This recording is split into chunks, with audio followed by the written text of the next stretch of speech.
Voilà. Yango wana bomoni. Kofi Olomide, c'est un politicien. Il y a union sacrée. Bomoni. Photo yango wana. Aujourd'hui, bozo bengi saye. Nalandi na maloba na ye. Elingi la kisabiso que. Azui moi maloba. Po biso pe nyonso pe ba bengi sabiso ba kangi sa pe biso. Toyebi ba biloko ba virus ba koti sakana mitu. Soki siko oza mutu orolemba. Omona pe ke otiki komba. Biso siko ba sans Lumumba. Makila ya Lumumba. Ana mongo. Biso soki to kokenda na makambo na biso iko kelo kendo. Ti to mona rate awa siko esiki to komi awa makambo ezali malamu ya totalia loko eza malamu to tika. Kofi Olomide abeti makambo nyonso oyo bandeko ebele balobaka na bakoya ko batama masolo ebeta matina union sacrée bango moso bavandi pe ande to abweto okoka te ba voice musu pe ba audio mususu pe fuitaka to monaka to yokaka. Kofi Olomide AFDC bo soutenir membre na bino union sacrée bino nyonso bo soutenir Kofi Olomide parce que azali pe politicien donc ba déclaration na oya salaki azana droit ya koloba yango toyo kama mu Claudel Lubaya alobi.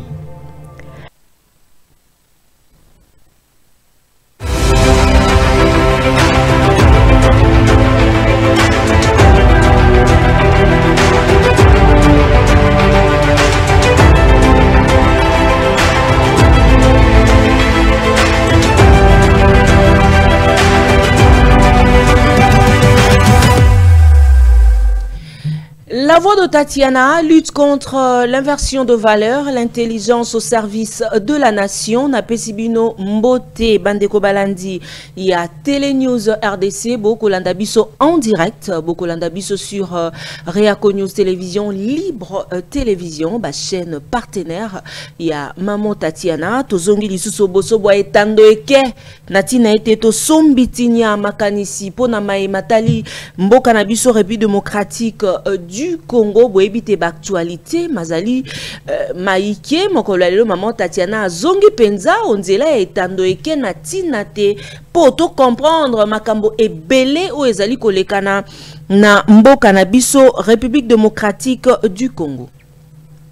Moko ya bayi ambassadeur ya République démocratique du Congo na Kenya John Nyakero Kalunga regagniaki poste na Nairobi après avoir été rappelé na Basanza et l'équipe Enza et belé pona bao bakoyeba na mambima e mazalaki baike s'il vous plaît na mambima e mazalaki maike awa et pa yabiso na Engumba Kinshasa to na maepe matalimbo kanabiso République démocratique du Congo ba Congo mani baike bazali komituna Maman Tatiana il y a la tension permanente avec le Rwanda oyo ba rappelaka yango et pas y ambassadeur théâtre ya tata mokambi ekolo to théâtre union sacrée c'est une question oyo tozali ko omi na ende comment quoi bakisi mosika pona kolobate Maman Tatiana voilà l'immaturité ya bayi politique ya mboka Congo bakongo manye sengeli to fongola miso ya biso makasi Kofi Olomide la vidéo oyo esalaki buzz Kofi Olomide alobi tout o makambo biso tolobaka na Reaco na Télénews RDC moyemba lekisa na RTNC te meye akei ko bete la biso ba adversaire na champ de tir azalaki na kati ya RTNC et palpitation ezwaki bango na ndenge na bango bakimi mbango pona ba suspendre journaliste Jessie Kabasele bakimi mbango pona kolukate Sesak à suspendre topé a bengisa Kofi Olomide et rôle aussi à Sesak na ko comprendre te bandeko balandi soki eko kenda na esika oyo elongo banité parce que Christian Bosembe ngana yambaye na ba émission nga président na Sesak boyebi makambo aloba sur Joseph Kabila Kabangi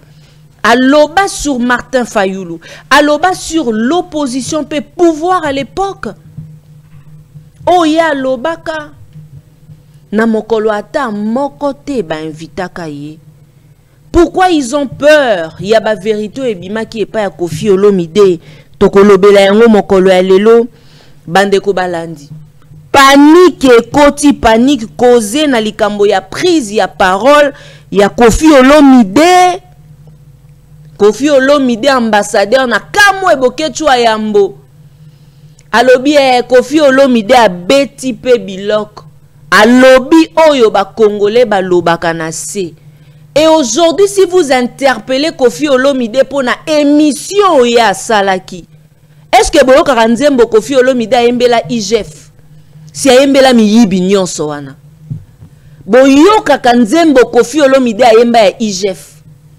Nzembo Koffi a yemba. Sujet na biso mosusu tokolobela. Tala bango na bango bakomi koswa na place tolinga kitokoma. Aujourd'hui, UDPS, bazo bete mewa. Bango na bango. UDPS lumbe lumbe. UDPS bao koto yo bao koto. Eko yeba na te nani ana nani. Mwana mboka Jean-Marc Abound. On a salué depuis prison centrale ya Makala wapi pa iba ko landanga na mwana mboka Mike Mukebai. A commis déjà ko s'entraîner. Pour kala mingite. Pouvoir finissant. Ndenge na yambaka mwana mboka Aristote Ngarime ameseni koloba ye wana bandi déjà boko mona ko sala na aza déjà ko s'entraîner parce que match ezo koma makasi Jean-Marc Abound se prépare déjà match ezo ya mabebo zo mona wana ba entraînement e bandi po bulu yeke kozala biso nyonso déjà toza ozagi. Awa mikolo communication échangée, donc communiquer autrement parce que pour eux ba ko kanisa loko aneti to ko tala bango to ko banga bango. Non, peuple congolais debout, lipa et matitalo nako solo la kanande komoko na mikili ya poto avant to zonga na maitokolobela mokolo alelo alobi maman Tatiana. Et pas il y a biso awa, qu'est-ce qui se passe ma fille? Qu'est-ce qui se passe comme ça? Alobi maman Tatiana. Biso ndenge toza awa, na mboka na biso République démocratique du Congo, makambo ebele ko salema kato ko kamwa yango. Vous savez pourquoi bango ba ko kamwa makambo yango? Alobi bango na mikili ya poto bazalaka na système nini? Soki nzela ezui moi libaku ata ya moke bazali déjà na bato ata ekuke ya lopango songolo pakala ya leta ezui moi kokoso bango bakimaka na lombango penza pote babongisa oyo ezali kotambola te na esika wana bazelaka te lokola pa na biso fo bazela libulu ekoma makasi lokwa ya kalembelembe. On arrête l'artiste a yembi libulu. Mais bateau bazo yi bambongwa maya libulu bakei na mikili ya poto. Honte à vous. Et aujourd'hui, toza concentré te. Na esika to kanisa mai mazali koleka na po na mboka na biso mutu na mutu makanisi ezali éparpillé. Vous savez pourquoi makanisi ezali éparpillé? Parce que ezali jeu ya UDPS. Jeu ya UDPS. Jeu à union sacrée, bah se prépara kate pour que ba kota na bokondi. Et voilà la suite. Suite ezaka kamakambo ya bongwana bongwana bongo bongo. Makambo eko ningana. Vous savez bandeko balandi ba ebo kolanda biso sur Reako News Télévision, makambo eza ebele pa ya biso ana mboka na biso. Mais pas si ezali na Congo eza que mutu na mutu esika azali na esika azwa conscience ayeba oyo ezali kolongo banapo na ye me mutu na mutu place azali alingi amitika na bojoba alingi azala fanatique. Conséquence ya kozala fanatique ya mutu songolo pakala na ba desho bazo pesaka bango ba ko timolaka na libulu ndenge Jean-Marc Abound alobaka. Conséquence, jeune lelo, babimi ebele poka bayoka jeko beya. babimi ebele poka bakende koyoka Augustin Kabuya bayoka Eteni Longondo. Mais c'est vrai aussi que place au Eteni Longondo bayali place au bajeko beya bazali ezake ezali bato bako bima bako tomboka po ba se retrouver te. Et Augustin Kabuya azoboma parti, c'est vrai. Il faut qu'on se le dise. Maman Tatiana nazalaka pour motote. Na yaka soki likambo ezali na nzela na ko daya makambo ayi depes na kolobate po na komona loko abato ango ba ko sala soki makambo soki ndenge ni. Polipa emati 400 francs boromona bango ebele ndenge boko mona bango wana te. Bazo bosa na ke baza ko accompagner bato babeti bango 12 na gouvernement. Pour lelo soki bato wano bako bimisa bango ebe na balabala soki ba se retrouvaki na ba poste ministériel songolo pakala balingaki bazala ebele ndenge baza wana te. Tozongi na sima parce que na salaki na bino directe po to solola na bino. Na zongi awa bandeko baebo kolanda maman Tatiana onzela ya Etandoeken. C'est ça qui a accusé Koffi Olomide d'avoir tenu des propos moko mainyali, propos ya malamote. À tenir ba propos moko pote, à démobiliser ba IFRD so bazali engagé na kati ya front. N'est-ce pas tous? Toko mona ba photo moko eko tambola ndeko azali likolo ya moto amemi biloko. Est-ce que to moni yango? Est-ce que Koffi Olomide a tort? Est-ce que Koffi Olomide a kosi? J'aime bien na lingaka côté patriotisme ya Koffi Olomide. Quand bien même azana makambu na ye abiso na Etandoeken to ya rapporteur ya koloba mamba ba vie privée ya mutu songolo pakalate. Makambu na ye na libota na ye etalié. Ayebi oya ko sala pona libota na ye etali biso te biso Congo to kota la côté amemeli biso pole to kota la côté Koffi Olomide alobi bebo solo na maimazali kolekana ana bandeli supo na loba. Est-ce que boyoka nzembo ya IGF o Koffi Olomide ayembelaki? Est-ce que boyoka ki yango? Est-ce que boyoka ka question oyo Jean Goubal atunaka na IGF tango a invitaka ba artiste musicien ya mboka na biso? Jean Goubal aloba que la plupart a bateau bazali ko détourner mbongo ezali bateau biso to yembaka. Makambo yango ka po elekana na RTNC. Et encore Koffi a tout a ki yango penza biso to ando zelande côté wana.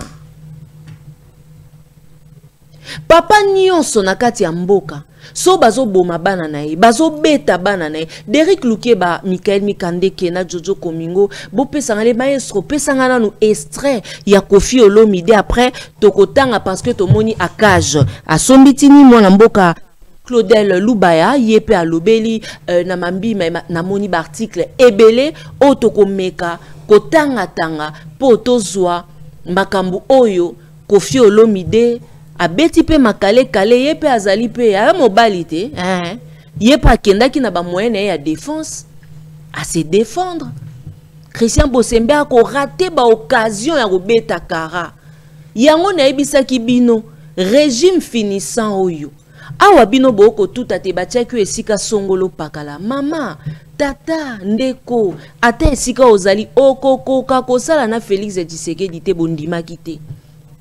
Koko zala coincé. Peut-être aussi oyaki na yo po oya kobongisa sesak. Mais commandement.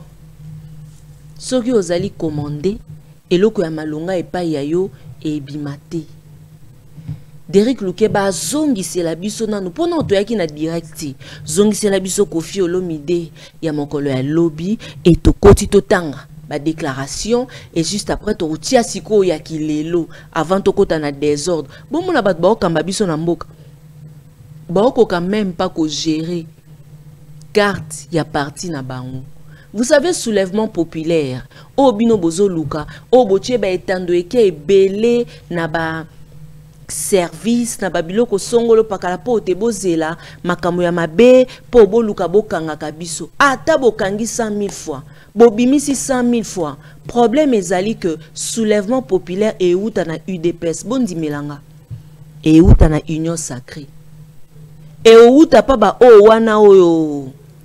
Bazali satisfait. Po bazubi bonga songolo pakalate. Nde sika peuple a koudi mbelela. Suivez cet extrait.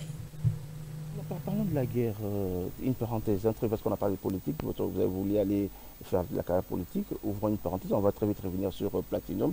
Je veux juste une parenthèse, hein, parlons de la guerre à l'Est. Aujourd'hui, je vis même des messages sur les réseaux que les gens m'envoient, on dit le musicien congolais, les stars congolais, c'est comme si l'engagement n'est pas vraiment... c'est comme si on ne sent pas que vous voulez aussi combattre avec votre musique. De quelle guerre vous parlez? À l'Est. Il n'y a pas de guerre. L'agression. Nous sommes tapés. On nous gifle, on nous fait de nous ce qu'on veut. Moi, j'ai vu des camions, des gens là qui viennent paisiblement, tranquillement. Il n'y a rien, personne pour les empêcher. Et puis là, hier, j'ai vu que non, parce que dans la moto, pour qu'il y ait un front. J'ai eu des larmes. Il n'y a pas de guerre. C'est-à-dire, on nous traite comme des enfants. Mais justement, vous, avec votre musique, vous allez partout au monde, vous faites des concerts partout. C'est comme si vous ne portez pas ces messages que... D'abord, j'ai remarqué qu'on a changé de ministre de la Défense. Moi, je me suis dit, ah, c'est peut-être une sanction. Parce que personne ne s'est posé la question, soi-disant, dans un pays de guerre, soi-disant. Quand on change de ministre de Défense, ça signifie quoi?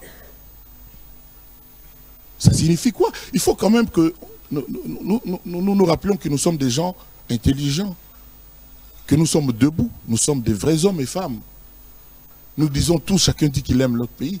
Pourquoi on aurait changé le ministre de la Défense dans une période, entre guillemets, de guerre? Pourquoi vous dites entre guillemets? Parce que vous ne croyez pas... Non, il n'y a pas de guerre. La guerre, c'est quand tu tires, je tire. On nous agresse. Reconnaissez au moins qu'on nous agresse. Mais ça, c'est pas la guerre. L'Ukraine est en guerre. Parce que les gens là, de l'Ukraine, Zelensky, ils se débrouillent, tout ça là. Ils lancent quand même aussi des bombes, tout ça. Ils ont des avions. Et on le voit. Nous, on voit quoi? Quand on a vu, là, 2-3 jours là, que soi-disant des gens qui rentrent dans ces villes là, je ne retiens plus les noms, quoi. Je ne retiens plus du tout les noms. Mais non, la question, Kofi Olomide. Quand ces gens-là viennent, ils rentrent chez nous impunément et les habitants filment. Ils ne sont pas en guerre. Ma question maintenant. Parce qu'après avoir filmé, ils vont aller au marché, et tout ça, mais on est occupé. On nous prend notre pays. On nous prend, c'est-à-dire, n'a pas tenu, comme on dit. Mais justement, vous savez, tout à l'heure, je regardais l'émission et j'ai vu les plaintes des gens. Parce qu'aujourd'hui, il n'y a que des plaintes. Je me demande, mais est-ce qu'il y a quelque chose qui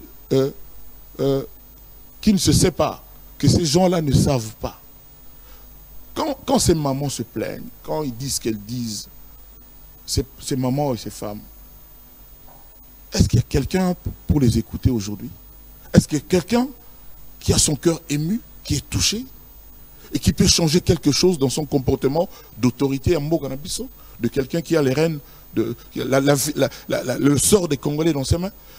Parce que ça fait combien de temps que c'est comme ça? Mais regardez la circulation. Regardez moi je n'appelle pas embouteillage, j'appelle ça désordre routier. Désordre routier. J'ai parlé hier avec quelqu'un qui est un peu haut placé. J'ai dit, mais pourquoi il n'y a même pas quelqu'un qui vient dire non? Désormais, ceux qui ont saliboé, ceux qui ont mati na moto sans casque, ceux qui ont mati batumine, ceux qui ont catiste n'importe comment, bah, au salaire. Pourquoi, à défaut d'obtempérer, que tout le monde obtempère à ses ordres, à ses injonctions, il y en a quand même qui vont hésiter avant de faire certains comportements, avoir certains comportements illicites. Mais là, il n'y a rien. Mais justement, à l'époque, vous avez chanté Congo de l'amour, vous prêchiez avec vos chansons. Et puis j'ai un reproche à faire aux mélomanes, aux Kofifi, aux gens qui écoutent cet album. Okay. On parle de toutes les chansons qu'il y a dans cet album. Il y a une chanson qui s'appelle Elelo, où je dis, est-ce que c'est parce que Tozan a diamant, or, cuivre, manganèse, coton, cobalt, etc., que Yangwana ba Congolais bazo lela toujours Nzala? qui baza n'a rien, qui baza bien. Personne n'en parle de cette chanson. Ça s'appelle Elelo. On ne parle que des chansons, Maman, si, c'est ci, Kofi, c'est là. C'est bien. La dernière en date. J'aurais bien voulu que vous ayez votre guitare avec vous. Et je vous ai demandé d'avoir votre guitare avec vous. C'est bien tout ça, mais pourquoi est-ce que cette chanson-là qui concerne notre pays, Elelo, c'est dans cet album, personne n'en parle. Et c'est l'une, c'est pas parce que c'est la mienne, c'est l'une des plus belles chansons patriotiques qui n'a jamais existé. Le premier clip à produire. On va regarder justement un extrait d'une des chansons des Platinum. Ce que je dis là au sujet de Elelo, ça te fait rien, quoi. Non, j'ai dit, ça pouvait être le premier clip que vous avez produit. Non, le clip, c'est sorti depuis 3-4 ans, cette chanson Elelo. C'est sorti, tu n'es même pas au courant. C'est pas une chanson d'amour, tu n'es pas au courant. C'est pas parce que, non, mais quand le petit la chante Liboulou Mouindou, tout ça là ça concerne tout le monde. Allez, on va regarder un extrait. Quel pays nous sommes? Quel pays? Et puis tu parles, qu'est-ce qui se passe à l'Est? C'est de l'hypocrisie. On n'aime pas notre pays. On n'aime pas notre pays. On n'aime pas. Quand c'est Liboulou Mouindou, et on ne parle que de ça. Mais Kofi Olomide, justement, on va prendre un extrait du clip. On va prendre un extrait, je sais, j'aime bien ces coups de gueule, mais la question maintenant, on va comprendre. C'est pas un coup de gueule, c'est un coup de cœur. Un coup de cœur, voilà. La question, on va prendre juste un extrait du clip Platinum, mais le message que vous donnez là, je vous ai vu il y a une semaine. Quel message? Quand on nous agresse, les gens ne sont pas honnêtes avec nous, ils sont des hypocrites contre nous, mais je vous ai vu il y a une semaine au Congo-Brazza, avec le président, avec beaucoup de grands. Est-ce que ces messages, vous les portez quand vous arrivez dans des conseils? Est-ce que vous arrivez à passer un message pareil? De quel message? Sois précis, s'il te plaît. Tel que vous venez de le dire maintenant, c'est cette hypocrisie que les gens ont contre nous. Mais tu sais, ceux qui me connaissent bien, me connaissent comme ça. Moi, je suis comme ça, je suis vrai. Moi, je n'ai pas besoin de mentir. Je ne ressens aucun besoin de mentir. Bon, de temps en temps, à la maison, je dis qu'il n'y a pas Jessie, mais il y a Edouard. Mais je ne suis pas un menteur né. Je ne fais pas usage du mensonge comme une arme. Non. Moi, je suis comme ça. Et c'est d'ailleurs peut-être mon défaut. Parce que je dis ce que je pense, je dis que la vérité. Donc, si quelqu'un me fait comme toi, Jesse, me pose la question, je lui dirai ce que je suis en train de te dire. Je ne changerai pas. Allez, on va souffler. Voilà. Sur plateau, il y a biso na plateau, il y a biso, il y a Télénews RDC, Bandeko Balandi, Baibo, Kolanda biso, Baike, on dit là, il y a Itando Eke, Mboka na biso, Tozali na manque, il y a Bato Oyo, Bazali na souci, Tope Posa Penza ya Kosala na Bosolo, na Mambima et Matali, République démocratique du Congo. Bazali ka moto na moto place Azali, a kokima plus na mbango na maimatali ba poste songolo pakala ebele pe tango aza na bande de touche lokola UDPS atiaki monoko makasi monoko penza ezalaki na ye me tango akomaki na esika wana akokaki ata kosala eloko moko te ndenge tokomona lelo awa epai ya biso Kofi Olomide azali ambassadeur esengeli boye bayango na mambima ya matali culture ya mboka soki botali na etumba mingi o bapapa ono ngbanda bazalaka na yango na lobi bazalaka pamba te molimo na ye mpe makimia etumba mingi o bomonaka te bokechwa yambo bakomanda eso baimbatable chura mboma bakerwin maizo baza ebele o basalaka lelo moi mboka Fabien Kuswanika pe ye place azali confrère yangai akoloba nini alobi akoma ko regretter babiloko musupoto mona bango ko yamba Félix Tshisekedi na opposition oyo lelo akondimaka kutu te ete bayi opposant ba yambai tomona Kabila abengisi pe bato kasi otali poso otali pe droite o retrouver pe que ba opposant baza pote batuna mituna na bango. Lelo tala briefing ya kuluto yanga Patrick Mouyaya porte-parole à gouvernement na pesi mbotama elamu tala na briefing bango na bango kaka bakokaka ta ko inviter biso te biso tozalaka na bango na ba élection totiaka bango maboko te yaya kenda changement ya banda le kobima changement ya funa ekobima tozwa pa eloko te au petit lelo commence à pe soni tant msu ya bandalo a tozali meto lobanini vérité ba okokoka yango te boyoka bino mei makambu Kofi alobi lelo n'est-ce pas que ezali pe ba déclaration ebele papa Honoré Ngbanda salaka nakenda ta papa Julien Tchakudia o amelaki soki nini auta komela wana po asepela o Félix azui yemoko na manda eleki bomonde nga limwa loko amolinga elikaya yemoko na manda wana alobaki asala ba révélation ya makasi na ba émission na biso mais kokamwa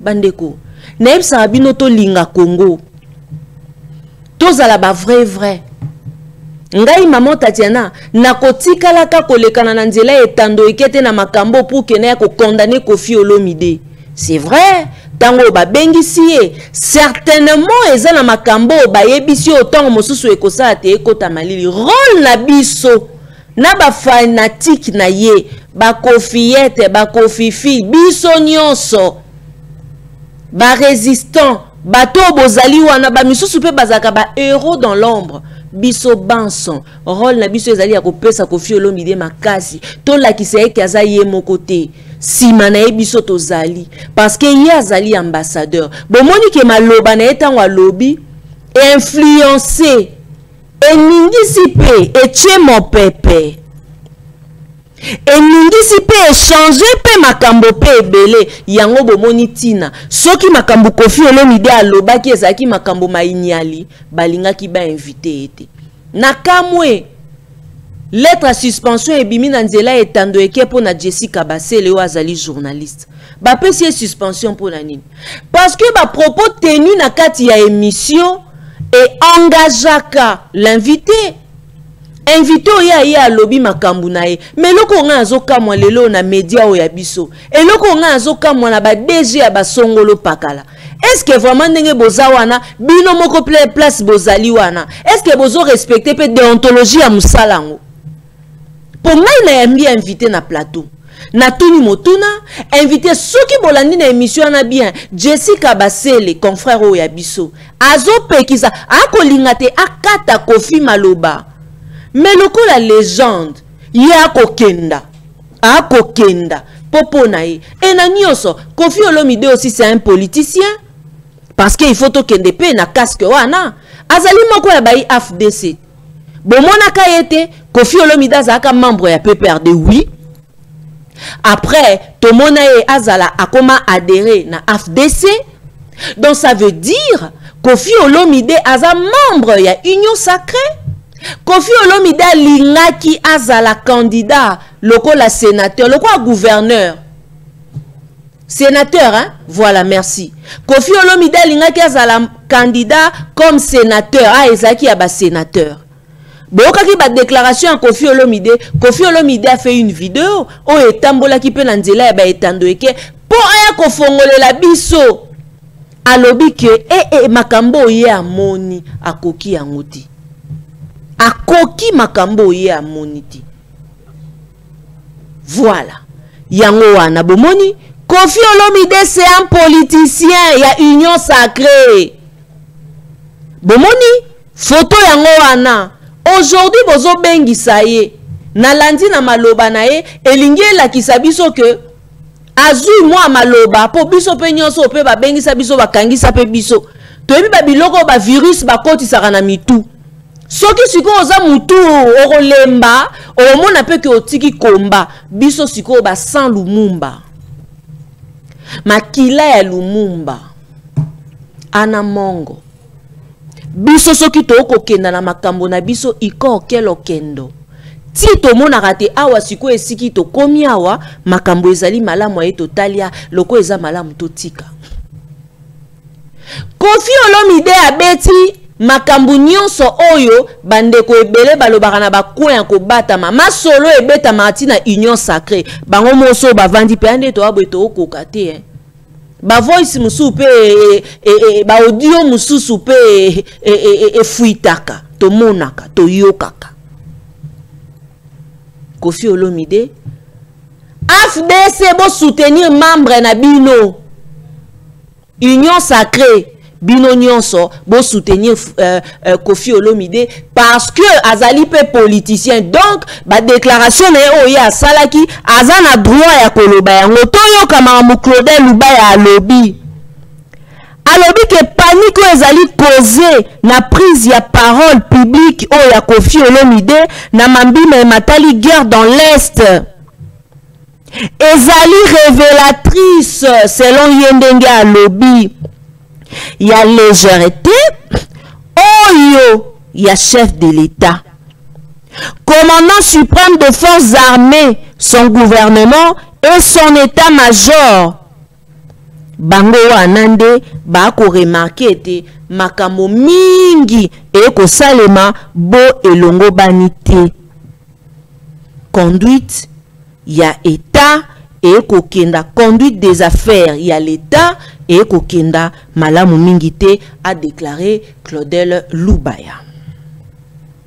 Ndeko moko alobi maman Tatiana. Moi je ne suis pas fan ya Kofi Olomide, mais ba propos yo Kofi Olomide alobi etindiki ngai na comprendre sens ya patriotisme oyo et kota kiye na pasi, un homme qui aime son pays. Donc au lieu d'interpeller les gens pour na opinion ya moto abimisi boye, il faut que le chef de l'État azwe la bisonde ba solution au problème de l'Est au lieu ya ko intimidaka bato songolo pakala. Gloria Senga bomona kiye parce que a dénoncé ki kutu kaka koloba ya pamba moto ana maboko eloko te bato bazalaki kagule ba kote lié na kati ya réunion ya tolembi pasi bamemiye bakei na ye. Et likambo bosali Kofi Olomide boyebi ke bo komisie pe monene pamba tengai Nathalie Kofi Olomide c'est le seul musicien na lo bape Jean Goubala mo pa lo bakakasi a lo kwa to ko lo ba Kofi to kenana yango bongo po waze kwa pe amoko a lo bakame par rapport ya analyse na yo zalaki objective. Kofi Olomide atako c'est ça ka bengisa ki pardon zongela ba video ya mama Tatiana ya kala oko yoka ye moko ndenga bandaka ko loba pona Kabila pardon kolembate soki ba bengisi yo lisu na RTNC beta lisusu biloko oyo biso tozala ngo posa ezali ba renforcer makambo ya malamu epa ya bayi militaire ba pesa bango makoki basala nyonso oyo ekoki kosala malamu pona tombwa ya mboka na biso République démocratique du Congo na esika ya kopesa bambongo ya pamba epa ya ba député ya ba qui sont pour qui sont contre babimaka pe basala ke lo côté bazozwa mosolo ebele bomoni boyaki na nzembo Vital Kamerhe tokomi wapi nie. Kofi Olomide c'est un Congolais, il est libre. Ya ko pesa point de vue na ye na makambo eza ko tambola te pour na mboka na biso République démocratique du Congo. Venez ici au Congo voir comment nos militaires kalamingi te akaka na télé news Réaco news télévision na yaka ko lobela bino makambo ya ndenge oyo quand na biso oya wileria o ezikaka na yaka ko lebisa bino o quand place mama Tatiana pe abotama na kan kokolo ezikaka na ebisaka bino malheureusement eloko ya malonga esali makate on pille la République. Na esikate batie la bango ata bamituka o ebomaka moto ba anti-incendie. Qu'est-ce que le Congo manque? Tango na yoka ki ba détournement ya mbongo ya forage bandeko na lela. Qu'est-ce que le Congo manque? Tozanga neti nini? Parce que toi na nyonso volonté politique. Bato bazali ko kamba biso bazana likambo soko mokete bazana souci soko mokete na ba Congolais moto na moto soki aye esika ako lukate ati abandeko na yango bomoni kabu yazo boma UDPS po ba combattant ebele bazui misala te a présenter kabiso ba misi makutano sona banana eko laksabino batu bazui ba misala et les autres fils mukoko et où wana batie kaka ba misusu ba comme ça ba le quoi batu moko boye soki likambo esalami yo ndenge basalaka na moto soki azali na mwa wuwu na ye na ndako okoyoka te likambo soki ya bimisi bu kende kuna kende kuna nga mama Tatiana okoza chien de chasse ya moto te jamais tous tozo liate tous tozo melate tous toza na nzala ngai pe naza na nzala ndenge yo za na nzala. Pensez-vous ko bimisa ba énergie ndenge to ko bimisa boy ebele ba se servant na ba plateau na biso po ba yamba bango e pa ebisika ba présidence songolo pakala. Mais nous le quoi to yebi objectif o ya biso to ko kenda malembe po to kuta na po to tuta po to koma na esika yango peuple azo senga nini condition nini o bacha ba soldat o bazali na kati ya front bakan ko zika tongo midi pokwa kan kokolo mama Tatiana na botama ponga na botama na kan kokolo okende kotala yango na yambaka présent le bojo na yambaka kutu Mike Mukebai to sala na émission moko sur ba révélation faite et pas ya honorable Niaou papa Molière ya lobaka ke bateki kan kokolo après apesa abiso lisu suite te na vidéo mo bayambaka et pas ya mopandisango Peter Tiani tokomi wapi toyoka sika Koffi Olomide a ebisi biso nini juste après beaucoup taninae na sesaka tolanda. Voilà, Derrick Lukeba ko bongisela biso élément yango po to luka koyeba nini oyo elekani epai ya Koffi Olomide. Senge na biso to se mobiliser bandeko. Kola la pongite, mobilisons-nous. Derrick Lukeba le maestro, pesa biso élément. Donc je voulais d'entrer en matière dire bravo au CESAC. Dire bravo à son président, M. Bossuet. J'ai vu la courtoisie, j'ai vu le respect de l'homme et c'est un organe qui devrait être soutenu pour l'intérêt de notre pays. C'était plus pédagogique qu'autre chose. J'ai vu des instructeurs, on a parlé, j'ai dit on a parlé et on s'est très bien compris. Je ne sais pas tout ce que je dois vous dire, mais je repars d'ici le cœur gros. J'ai retenu que le chanteur Koffi Olomide est aussi l'ambassadeur de la culture du Congo. Et à ce titre, il devrait peut-être distiller un peu plus de diplomatie dans son discours. Donc, je voulais, d'entrer en matière, dire bravo au CESAC. Dire bravo à son président, M. Bossuet. J'ai vu la courtoisie, j'ai vu le respect de l'homme et c'est un organe qui devrait être soutenu pour l'intérêt de notre pays. C'était plus pédagogique qu'autre chose. J'ai vu des instructeurs, on a parlé, j'ai dit on a parlé et on s'est très bien compris.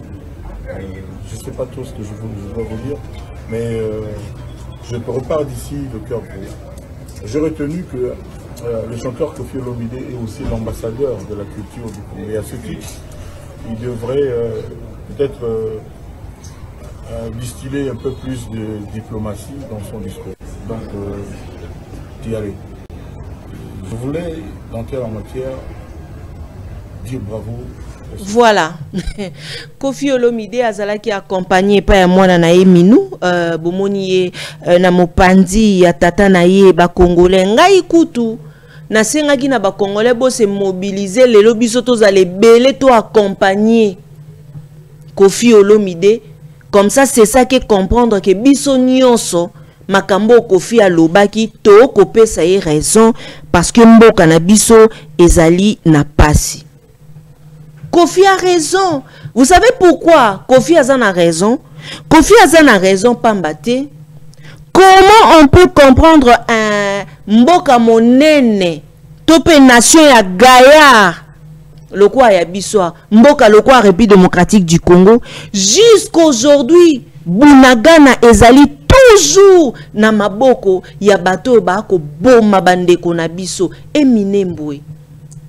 Natanga ka bamboka wana mibale Tongo midi pourquoi biso to na bandeko na biso kuna. Question musu na mitunara. Peut-être so bozaki na bandeko na bino kuna. Nde bolnga boza na problème à compréhension ti. Bolnga bo fandi sa rapenza. Parce que toyokaki nungu que émission wane bandeko ko salema babaki c'est la Koffi Olomide 10 minutes. Babaki sa ki ngo pourquoi? Parce que zaki elengi. Parce que zaki malamu. Et sengeli to loba yango. Bato ebele bokoloba mama Tatiana Koffi alekisi Koffi azaboe oloba nyonso olingi.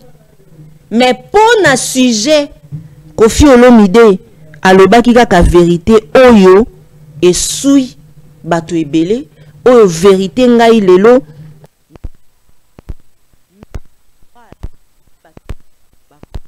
Koffi Olomide soki alobi likambo pona mboka na ye esengeli tete boya bo intimider po tolinga tokoma na ba free Koffi. Je suis Koffi. Non ça pene mission bomoni ya mama Tatiana, je suis Koffi. Tolinga toke na ngobongo. Parce que ceux qui moto azali wana tolinga kitokine. Merci beaucoup. Na Koffi Olomide toyebi moto soki auti kokutana na bakondi. Moi déclaration to en vouloir y était vraiment. Tokene likolo te. Car Koffi Olomide alobi kaka la vérité, rien que la vérité. Oyo ba autorité na biso ba ko kapena ko digérer te.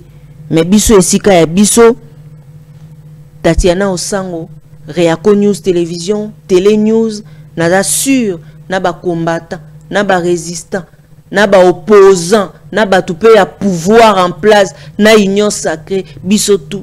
Je suis Koffi. Soutien total Neko. Merci. Avançons seulement. Hein? Toi avancer. Mais c'est pas une cage. Jean-Claude Katendepe aïe. Alobi laissez Koffi Olomide tranquille. Laissez Koffi Olomide tranquille. L'attitude de ces sacs est totalement irresponsable. Nous avons besoin d'hommes et femmes courageux et capables de dire des choses que beaucoup ne veulent pas attendre, mais qui sont destinés à nous réveiller tous face à la guerre à l'est de la République démocratique du Congo.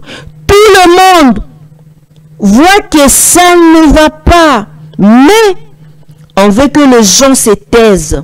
Non, les discours politiques ne suffisent plus. Les mesures de ces sacs ne changent rien à la situation à l'Est.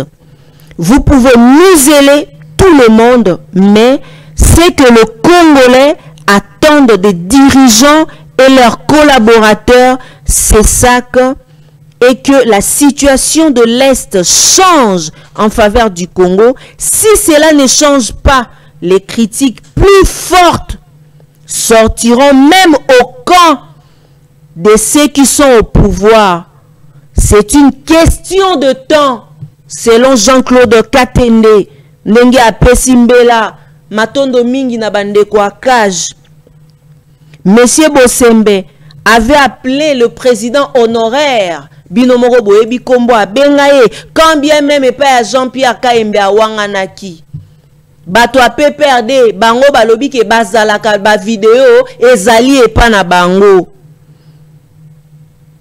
Bandeko ebele ba kokoma mama Tatiana Bosembe était placé là pour na ba objectif na ye ya ko réduire en silence tous ceux qui dénoncent les choses qui ne marchent pas au pays. Un homme sage et intelligent réduit comme ça au service du pouvoir et non au service du peuple congolais. Oh, j'ai des larmes aux yeux. Netina Lela. Parce que même personne au bas kokamba biso lelo. Ce qui tobito tie la bino ba déclaration au bango ba salaka lobby. Bozabe na miso ya bino po te botangisa pinzoli. Kasi maman Tatiana oh ya temps présent biso tozali wana te na bisika bato ba mesana mingi bilela lela te to apprendre pe ya ko simba na loboko pote to barrer la route ya bato oyo bazali ko sala makambo mayinyali. Awa to ko sola na bino esengeli que la peur quitte nos esprits. Courage na Koffi Olomide toza de cœur na yo. Yango wana biso ba Congolais to kokoba toujours kolobela bino. Kasi lisi toile tope histoire. Eko kanga eloko moko kezalaki na un jour un monsieur au nom de Koffi Olomide Agwepa a été indigné par rapport au comportement de ses dirigeants face à l'agression rwandaise. Tokanga yango etikali. Je comprends aujourd'hui comment bato ebelo bazali kokamba bisika songolo pakala. Na comprendre un peu pourquoi ndekongo ba betaka epe na mikila poto. C'est triste en tout cas, eza par rapport ya ba comportement oyo. Koffi n'a dit que la vérité. C'est vrai, biso pe to kondanaka ba comportement ya ko beta mais moko so to zongi pe na kibo bo biso bo to komi komona pe kanda pe ya ba combattant esika e utaki. Franchement Koffi Olomide a bien réfléchi. Je tenais à soutenir, à apporter un plus na combat Koffi Olomide. Bienvenue na résistance. Allons-y seulement. Kobangate yeba que toza na yo force na yo mopa o mokondi. Pena kombwana mopa o mokondi. Un patriote. Obi patriote ara fanatique a mutute. Wa fanatique a mutute. Obeti biloko agwe papa oleki. Bien dit. Excellent Koffi Olomide. Yonde mutu photo benga honorable na minito Koffi Olomide. Vraiment félicitations et toko likiate toko kendaka kalolenge oyo tozali kokende. Aujourd'hui, un communicateur, il y a Union Sacrée à Léli. Vous avez vu les images? À Léli en direct. Il y a émission. Akoe bate na mbaka pe fils mukoko pe alelaka. Mikolo elekanaka. Fachi. Tokozanga bisika rokenda koloba. Tokozanga bisika. Jules Moniere kuto alelaka ke. Fachi. Ya rokima nasaki na eba benga basachon ni bangiri. Aokima na onde ba okatisa na Brazzaville na poso ya établi. C'est ça aussi eloko obino borokima kala mingite. Salutations spéciales à mon confrère Gramik le Grand. Moi la mobile ya mayele mingi Congo eza na posa na bino. Derrick Lukeba opesa biso extrait ya vidéo ya ndeko ndenge alelaki et juste après eza na son oyo kosala ke élément ezala déclaré. Ministre d'État, ministre de la Justice, Papa Constant Mutamba a offert ki babis na secrétariat général de son ministère. Oh, na kokota mokako soit papa ministre koba na musala. Mais salela makambu oyo nga na ebisaki yo yoka message ya ba étudiants batindeli yo. Nous les étudiants, nous ne sommes pas fatigués de marcher à pied ou payer une moto. Puis nous n'avions rien demandé au gouvernement concernant le bus Transacademia. Mais triste que nous sommes, nous voyons que ces bus font le transport des gens qui m'attendent. Et Batowana Bakosala et l'autre côté. Nous ne savons plus si ce n'était que de la politique, maman Tatiana. Le Congo n'est pas que Kinshasa. Le Congo est allé partout. Maman Tatiana, Monsieur Constant Mutamba, il fait les dons avec l'argent de qui? Changeons la manière de réfléchir. Il est en train d'accomplir un devoir ou quoi? Il fait parler de lui chaque jour. S'il continue comme ça, il sera le ministre le plus connu en termes de visibilité et de réalisation. Menga na senga qui est pour na mamba visibilité, ami bomba nanu. Félix Tshisekedi esengeli o améliorer ba conditions de vie. Ya bisika nyonso ya ba personnel nyonso. Ba étudiant pe ba kolela. Ba maman na biso pe a changu ya funa ya mo ba transport et comment ko changer ka ba obelela matete 100 francs. Matete 200 francs. Nzoka nde eza 1000 francs. Nzoka nde eza 2000 francs. Motuka yeba na lisusu te soki to futaka yango combien. Question ezali ya koyeba makambo ebele parce que mboke eko tambola te toza freiner. Mboke eza ya kotelema esika moko. Mboke eza ya kotelema. C'est bien ya kosala badon, c'est bien ya kosala nyonso, mais totika babenga biso ke ba congolais bo balobo ke mentalité epola eloko to boya yango wana. Est-ce que bateau baza ko offrir bango ba mituka baza na moyen de transporter? Il offre des bus. Au aura que et ça li 2 semaines après comme un problème. Après ba chauffeur wana nyonso ba ko futa malisute. Bon courage au ministre Constant, il n'est pas le seul, mais de lui qu'on parle, ba initiative e koloba ma ebele ebele. Le ministre de la Justice et to kozela suite ya makambo ebele, continuer comme ça, mais to kozela pe suite ya ba dossier oyo benga kite bato bayaka koloba pona ba problème na bango parce que le mikolo na moni mamba mapango elembi esengeli eko ba bongo justice ezala kaka pona bato te ba coincer biso mais Nicolas Wakazadi wa forage akei mikili ya poto. Voilà. Mais aussi ngana senga ki pe sengeli pe bandeko ebele pe bo déclarer pe ba patrimoine na bino na cour constitutionnelle. Quelques jours seulement na poste parce que to mona rango mona mutakomi ministre bembamo akomi na mapango ebele. Mbamo akomi na ba makambo ebele. Tokene nango na bongo. Parce que ngaku tunakanisa ki so ba ministre on bazaki ata 10 boé, bozo le katana ba etando et on voit quand même il n'a que ça. Mais toi quand pété que au détournement songolo pakala. Pour niveau bo beta mana plateau na ngayawa. Burundi mati. D'ailleurs binomoko boyebi maman Tatiana ndenge nini ayaka. Augustin Kabuya na koti na dossier ya makambu oyo etali mbilinga oyo ezali kolekana na kati ya UDPS. Ba jeune ya UDPS bazali kosenga nini monsieur le CG?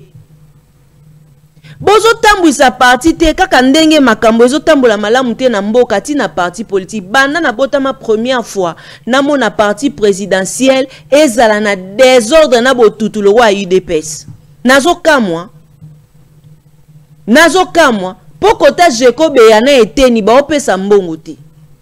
Koto siko bato yo mo banda pe ko bengana. Biloko kanisa ne kabunda banda ko sala wana biloko mususu ezala trahison futara. D'ailleurs de toutes les façons na lobela pe makambo ya IDPS etalinga te makambo mboka. To lobela mingi mboka. Ba potana, ba inana, ba nyonyono, bango na bango. Ndeza iko embela rabiso. Bango na bango. Ndenge alamuka ba emba kitala bango na bango bakomi koswana eye mabi. Ebo batu ba oswana nanu.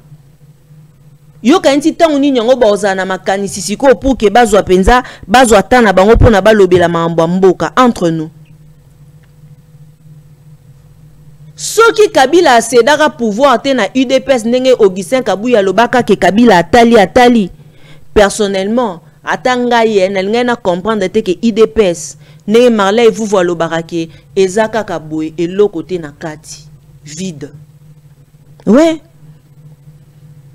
Toza wapi na kati ya mboka na biso République démocratique du Congo. Et aussi, boza na soni ata mukete bino, soni sila bino. Chercher la situation. Bon mon mboka mobimba to na richesse boy, mais batu bazon ndongwana pour que to luka mbongo to kende ko buaka ngunda. To kende ko luka to bimata mama na kenda ta so na mboka nini. Mais mboka to ana richesse. Mboka to ana nyonso omona mutakimi. Mboka mobimba.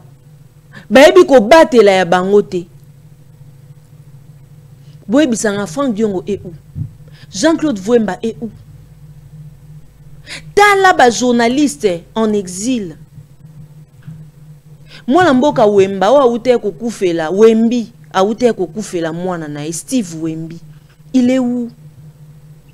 Son obina banda kotanga veut dire nakotanga. Ebele na ba journaliste kutu oyo bazalaka ko soutenir union sacrée. Aujourd'hui bazate. Aujourd'hui bazate. Moto a détourné mon solo ya mboka UDPS. Moto a détourné mon solo ya mboka. Et ko senga ka te téléphone lela ya mama batiki ya kindi. Pona nini bo kitisi mboka na seboye. To sali bino nini.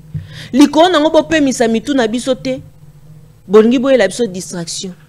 Lipa pistolet ponga na linga rolia lipa pistolet mingi mbongo kota supermarché ya la raté. Lipa pistolet komi 400 francs.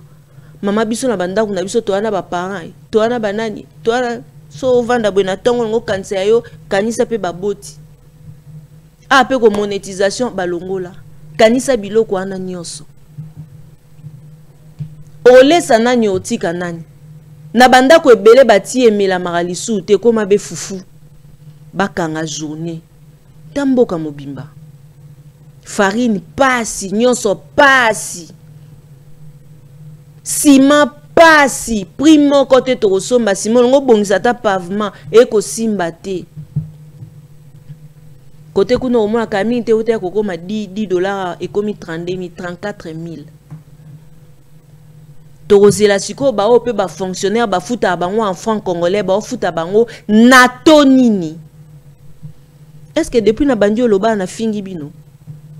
Est-ce que depuis na bandi oloba na tsubi mutu eloko? Est-ce que depuis na bandi oloba na sali nini? Est-ce que na sali eloko moko ya mabe oyo ko sala te tongo midi poka tola lisusu te? Te? Tozolo belaka Congo. Il y a que le Congo ne mute sangisi biso. Soki ezaki Congo te. Pensez-vous moi maman Tatiana nengane na nzela etando eke. Nengana ko mango sa be mission environnement. Na ndakata mama Eve Bazaï basima sima. Et le bas cordon weti na monia lobi. Mère a commis oui. Sois sérieux. Parlons makambo ebele zai na mboka. Ba militant ya ba parti politique. Merci Derek. Bobi manakata ba parti politique. Nos partis politiques eza ko apporter les biso eloko mon côté ya malonga. Ba parti politique eza ko lalisa biso pongi ya ba bébé ndenge papa Etienne Tshisekedi ya lalisa biso pongi ya ba bébé tilelo. Eza ko apporter nini? Pensez-vous le long boko monaka toko tele matongo midi poko apona ko ya koloba toko sa ba je non. Soki omeki pona baluka ko kanga monoko ba eba benjo esika songolo pakala ya lobaka mingi aya na novana na esika ana. Ya zolo ba mingi bwe. Alingi isuni nyango mutango. Boko tondi sa maloko. Moto aibi chargeur ya 10 000 francs. Bakangi ake parquet ake makala. Moto aibi téléphone ya valeur ya $20 $10. Ba téléphone misuku bateka 5 000 francs un twin ake makala. Mais moto a détourné ba millions. Et si kana ya ake Paris ko se faire soigner. Félicitations à mon fils Azaria Ali. Oya kolonga molonga nyo ya ye mokolo ya poso eye. Félicitations mon garçon. Je vous aime beaucoup. Makambo akolobezali tellement. Na numéro ezali affiché na ba écran bokoki ko komela maman Tatiana botinda ba message oya bino. Tokoki ko partager kasi soki okomi omonite na ko répondre te deux fois ba message ele kakape ebele parce que mon ndenge to tchaka ba numéro na biso na nzela ba etando eke moto nyonso za besoin tindela o message moko esenga rate o paiement mususu komono koma déjà kala na ko répondre yo bo comprendre biso to rana makambo ebele tokana mambo ebele bosambelaka pe mingi pona biso po etumbea makasi eyembaka mabele elisi etumbea makasi nalina chite na dossier oyo bandeko balandi naza journaliste hier nazalaki na réseaux sociaux j'ai vu bandeko na biso ba confrères ba consoeurs ba misusu pe babenga bango so banani na nzela ba etando eke sur l'affaire namoni balobi mamba papa Kifaya makambo ya papa Patrice Ngoy Musoko azali pasteur ya mon âme l'Éternel balobi makambo ya président ya Wenge maison mère oyo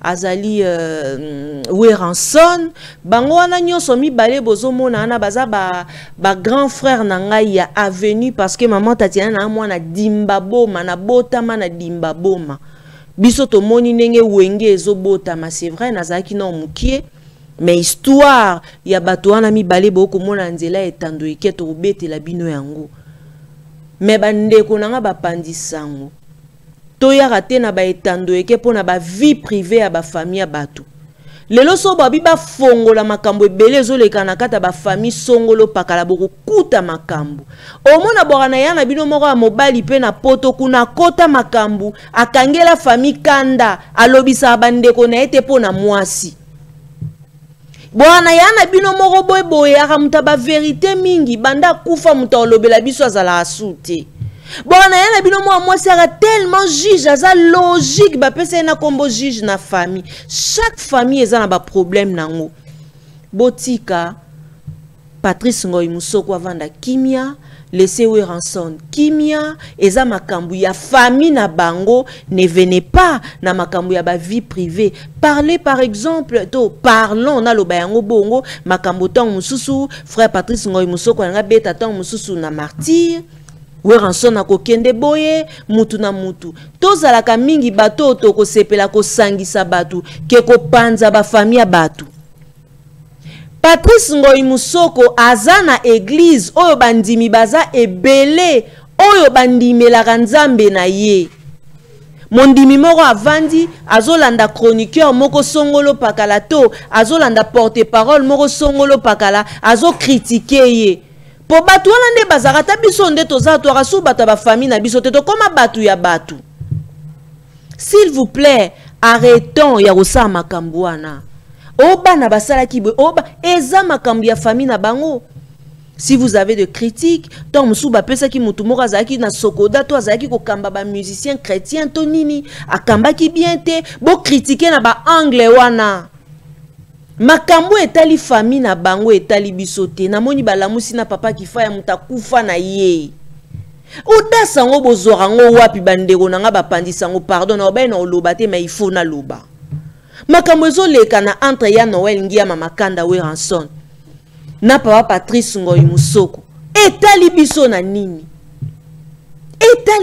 nini eleka makambo mwana balaki eleka makambo Amos bokotisa na bana tina nzela ya ba etando eke bino kaka na souci ya ba vie toza vraiment na souci ke to sangisa ba famille tala Congo eza mambo ebele parlons Congo totika makambo famille ya frère Patrice na makambo frère Wera etali bango toyoka Weranson koloba soki to roswana ezala biso na biso kasi na basali ya nzambe te pourquoi lobarango parce que linga muta simba ya na eta parce que aboyaka ke muta simba ya na ba critique ngo to suka na ba critique to tika okota makambo batu na koliki ate o na lobi na kangi liboke Weranson aza président ya mouvement na ye to lobila mamba maison mère Patrice Ngoy Musoko azali pasteur ya église mon âme l'Éternel si faut ba loba mama male ba loba kuna to suka wana makambo etali makambo ba vie privée na bango oyo zweli yango pena ta o tirer sur frère Patrice bongo sko baloba singa famille ndenge eninganaka mekata na rate benda na bongo siko so bazongani bino bato lelo boleka na etando eke pona ofinga Patrice Ngoy Musoko pona ko critiquer bosuka wapi baza ko utiliser bino bien bazo tindika bino nzela etando eke bien mais okokamwa ozaki na opportunité oyamba ye pandima ki oyamba parce que se senta ki aza faible mais tant wazui makasi abwaki siyo atali ko ke na nzela mabe famille na ye yo ma mtu muna bandeko to lobela Congo oko loba mambo ya musique lobela musique totika mambo ya kokota makambo ya batu privé etali biso te o azana mato ya koyoka ayoka o azana motema ya kondima andima. Voilà. Merci beaucoup bandeko balandi ya Réaco News Télévision nakoliki ate awande na tili tono na émission na biso ya mokolo ya lelo nazaki na esengo ya koyeba te bozali bayiki oboso bwa etando eke na tina te to sombiti nya makanisi na situation ezali koleka na mboka na biso République démocratique du Congo pamba te yango nde kaka mutu ezali eloko oyo ekoki kosangisa ngai na yo eza Congo bima na distraction tika ko sala te ozala distrait na eloko songolo pakala transport na aéroport international ya Njili ezali ko fonctionner le loko aneti tango tozara na antiquité mais mawa mingi bien que chaque passager na vol oyaye international ba futaka likambo to bengaka go pass $50, la RVA n'est pas toujours en mesure de remplacer ba lampe oyo éclairaka oyo esa la beauté ya esika wana to benga yango nini likambo oyo eko salema na aérogare international bandeko balandi. Quoi dire pour mboka na biso? Est-ce que biso nde batu to komona bien te to mama tati ande akoloba malamu te to boni? Pardon s'il vous plaît. Bobongisa Congo. Bobongisa Congo. Soki bomoni peke boza en mesure ya obongisa Congo te, bo démissionner. Merci na ba partenaire fidèle ya maman Tatiana, merci na ya Pauline Misaka, bon retour à Kinshasa ya Roger Mimi la Ifeta. Mokondi import export, elle quand toujours au service de la nation. Bandalungwa de cœur ensemble, n'accordons papi moulala, na pesio bambote ebeli.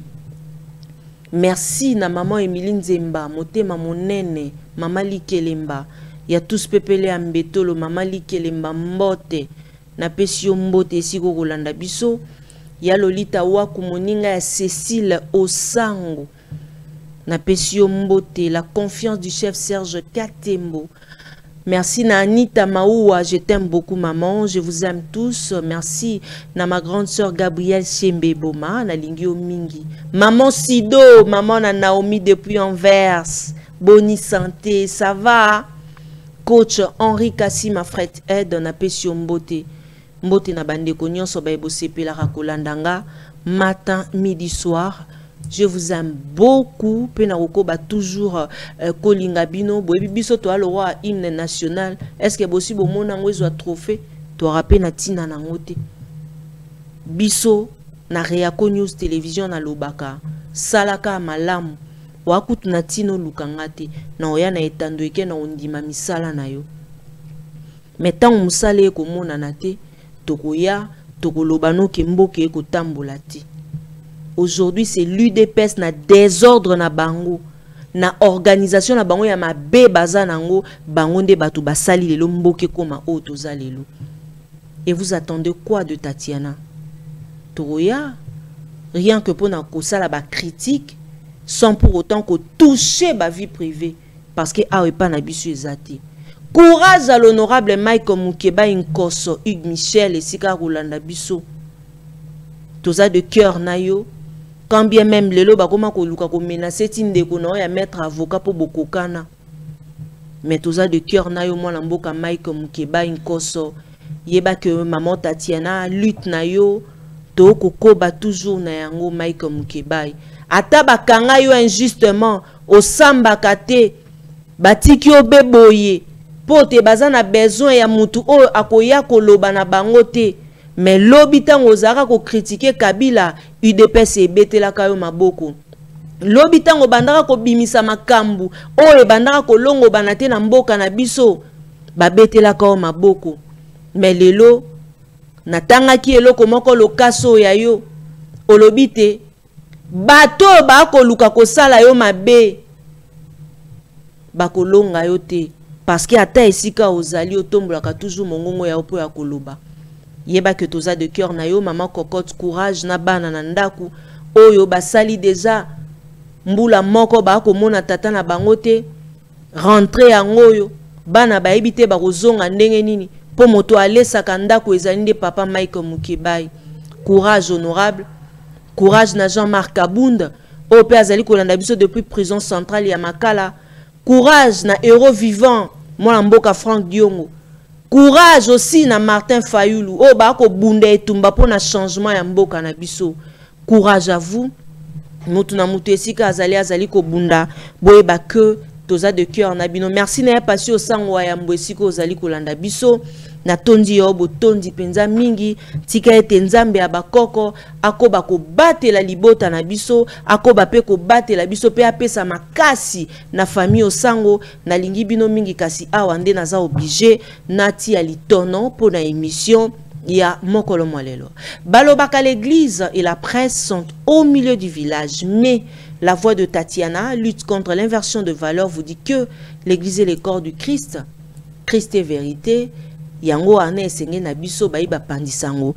Tozala toujours dans la vérité. Un grand merci à l'artiste Fali Ipupa du Cap La Merveille Oyo à Matisi Bokoko na biso. Merci également na Bendoson. Merci na prestation. Il y a René Lokwa. Totondi bino banso botondi. Ana mongo. Bino banso bozali kulandangai. Ba mongo, ba Congo, ba yaka, ba nani. Ba tetela. Na lingara bino mingi. Baluba, na lela bino fort. Allez, au revoir.